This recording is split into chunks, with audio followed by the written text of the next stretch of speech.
여러분 안녕하십니까? 여수 MBC 뉴스투데이입니다. 태풍 솔릭의 영향으로 도내 농경지 피해가 300여 헥타르에 이르는 것으로 잠정 집계됐습니다. 전라남도에 따르면 지난 23일부터 현재까지 도내에서 벼쓰러짐 58헥타르 등 320여 헥타르의 농경지 피해가 발생했고 춘천과 보성 등에서 발생한 낙과 피해 면적도 300헥타르에 달했습니다. 하지만 전남 지역에 오늘 오후까지 강한 비가 오는 것이 많을 것으로 보여 시설물 정리와 낙과 수거 등 복구 작업에 어려움이 예상되고 있습니다. 기온 상승 추세에 맞춰 아열대 과수 재배 농가도 점차 늘고 있습니다. 우리 지역에서도 패션 프루트로 불리는 백향과 재배가 활기를 띠면서 새로운 소득 장목으로 주목받고 있습니다. 김종수 기자가 취재했습니다. 푸르른 잎사귀 사이로 낯선 과실이 무르익어갑니다. 패션 프루트로 알려진 백향과는 베트남과 대만 등에서 주로 생산되는 대표적 아열대 과수입니다. 기후변화의 흐름 속에 전남에서도 백향과 재배 농가가 매년 늘고 있습니다. 특히 순천 외서면의 백향과는 색다른 맛과 향으로 소비자들의 호응을 얻으면서 농가의 효자 장목으로 자리 잡고 있습니다. 백향과는 우선 일선이 적게 들고 기름값 같은 유지비 부담도 적어서 농사에 큰 도움이 되고 있습니다. 1년에 2번의 수확이 가능한 데다 손품이 덜 가면서 인력난에 허덕이는 고령화 농촌에 적합한 작물로 평가받고 있습니다.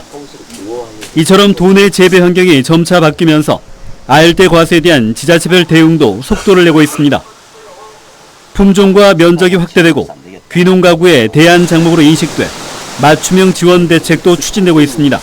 농산물의 그 소비 패턴의 변화와 그다음에 기후 변화에 따라서 우리 순천시에는 아열대 작물을 새롭게 도입해서 농가의 새로운 소득 모델을 창출하는데 기술적인 지원과 재정적인 지원을 아끼지 않을 계획입니다. 또 적절한 품종 선택을 통해 침체된 농가들의 소득 향상과 함께 수입과의 대체 효과도 기대되고 있습니다. 전남 지역의 경우 오는 2040년 아열대 기후에 접어들 것이라는 예측이 나오고 있는 가운데 기후변화에 맞춘 새로운 소득 작목 개발에 농가들의 발걸음이 빨라지고 있습니다. MBC 뉴스 김종수입니다. 국제 수목 비엔날레 개최를 앞두고 관내 홍보관이 문을 열었습니다. 순천만 습지센터 내에 자리한 홍보관에는 수목 비엔날레와 관련된 전시, 체험 프로그램 등이 마련됐으며 주말마다 다채로운 공연이 진행돼 방문객들의 호응을 얻고 있습니다. 전남 국제 수목 비엔날레는 오는 31일부터 2달여 동안 목포와 진도 일원에서 열리며 15개 나라 250여 명의 국내외 작가가 참여해 다양한 전통 회화를 선보이게 됩니다. 민주평화당과 정의당이 쌀 목표 가격 인상을 놓고 정부를 압박하고 있습니다. 민주평화당은 당론으로 쌀 목표 가격을 24만 5천 원을 확정했으며 정부가 향후 5년간 적용될 쌀 목표 가격을 문재인 대통령이 공약한 21만 원 미만으로 국회에 제출할 경우 거부할 것이라고 밝혔습니다.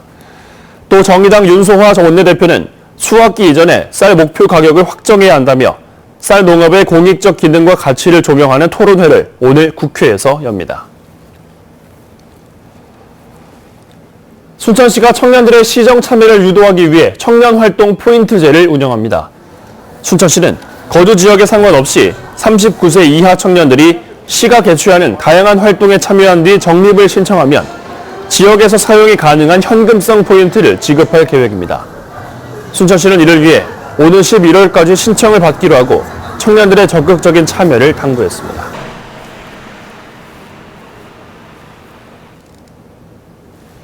자신의 회고록과 관련한 명예훼손 혐의로 오늘 광주에서 열리는 재판에 출석할 예정이던 전두환 씨가 돌연 말을 바꿔 출석하지 않겠다고 밝혔습니다. 알츠하이머로 건강이 좋지 않고 광주의 검찰과 법원을 믿지 못하겠다는 건데 5.18 피해자들을 또 기만했다는 비난이 커지고 있습니다. 김철원 기자의 보도입니다. 5.18 때 헬기 사격이 있었다고 증언한 고 조비오 신부를 가면을 쓴 사탄이라고 자신의 회고록에서 표현해 명예훼손 혐의로 재판에 넘겨진 전두환 씨. 광주지방법원에서 오늘 열리는 첫 재판에 출석하겠다는 의사를 며칠 전 밝혔습니다. 그런데 재판 하루 전인 어제 부인 이순자 씨를 통해 출석하지 않겠다며 입장을 바꿨습니다. 이순자 씨는 그 이유로 전 씨의 건강 문제를 들었습니다. 2013년 알츠하이머 진단을 받고 인지 능력이 현저히 저하돼 정상적인 법정 진술이 가능할지 의심스럽다는 겁니다. 전직 대통령이 공개된 장소에 나와 앞뒤도 맞지 않는 말을 되풀이하고 동문서답하는 모습을 국민들에게 보일 수는 없다고 말했습니다. 공정한 수사와 재판에 대한 의구심도 드러냈습니다. 이순자 씨는 5.18 광주 사태라고 칭하면서 광주의 검찰과 법원이 지방의 민심에 영향을 받지 않고 공정을 유지하기 어려울 것이라고 주장했습니다. 그러면서 서울에서 재판을 받게 해달라는 요구를 들어주지 않은 광주지검과 법원을 싸잡아 비난했습니다. 법원은 재판 진행 여부를 오늘 오전 중으로 결정할 방침입니다. 전 씨의 입장문은 앞으로도 재판에 출석하지 않겠다는 뜻으로 읽혀 강제구인 등 형사재판의 절차를 밟게 될지 법원의 결정이 주목됩니다. 전 씨가 재판 출석 의사를 돌연 번복하면서 5.18 피해자와 광주 시민들을 또 한 번 기만했다는 비난이 거세지고 있습니다. MBC 뉴스 김철원입니다. 무단횡단을 하던 노인들이 차량에 치이는 사고가 잇따르고 있습니다. 특히 전남에서는 무단횡단 사고 사망자의 절반 이상이 65세 이상 노인입니다. 김진성 기자입니다. 횡단보도에서 정차했던 승합차가 다시 주행을 시작합니다.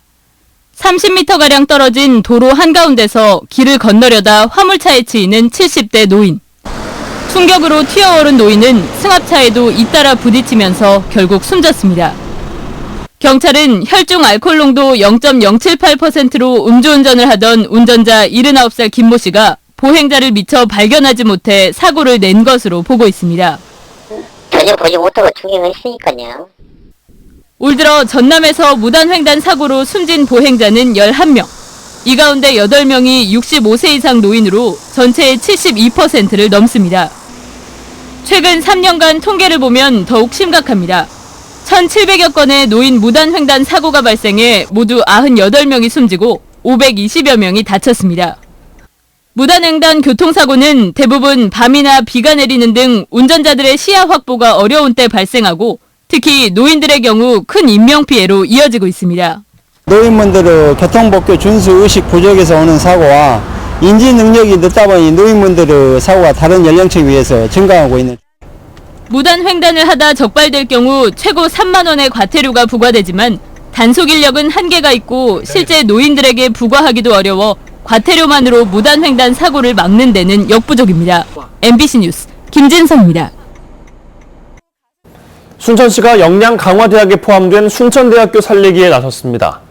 순천대학교는 지난 23일 교육부가 발표한 평가에서 하위 36%에 해당하는 역량강화대학에 포함됐습니다.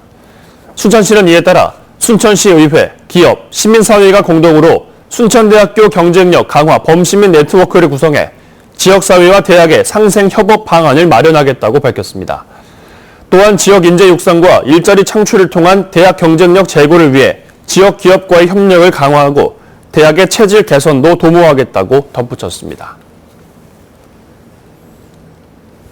대학 기본 역량평가에서 재정지원 제한대학으로 발표된 광양보건대학교가 비상대응 방안을 마련해 추진합니다. 광양보건대학은 이번 평가에 대한 이의 신청을 통해 평가 과정에서의 부당한 점을 소명하고 현재 준비 중인 설립자와 구재단을 상대로 350억 원 규모의 횡령금 환수 소송을 즉시 개시하기로 했습니다. 또한 지자체나 지역 시민들과 맺어온 연대를 더욱 강화해 대학 구조조정은 물론 도립화나 공영화 등 대학의 활로 찾기에도 변함없이 힘을 모으기로 했습니다. 광양보건대는 지난 23일 교육부 진단 결과에서 재정지원 제한대학으로 평가돼 정부의 재정지원을 받을 수 없게 됐습니다.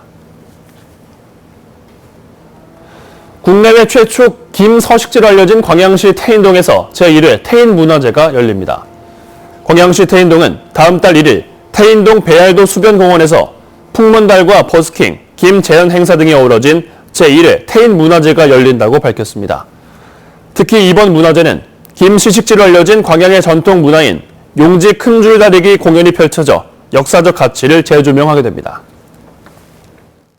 오늘 출근길 곳곳에 세찬 비가 쏟아지고 있습니다. 현재 레이더에서 붉은색으로 보이는 전북 군산이나 경상도 곳곳으로 시간당 20-30mm 안팎의 굵은 비가 내리고 있고요. 서울도 빗줄기가 굵어졌다 약해졌다를 반복하고 있는 상황입니다. 현재 충청도와 전북, 경상도 곳곳으로는 호우특보가 이어지고 있습니다. 특히 경상도 지방은 호우특보가 갈수록 확대 강화돼서 조금 전에는 경북 청도에도 호우주의보가 내려진 상황입니다.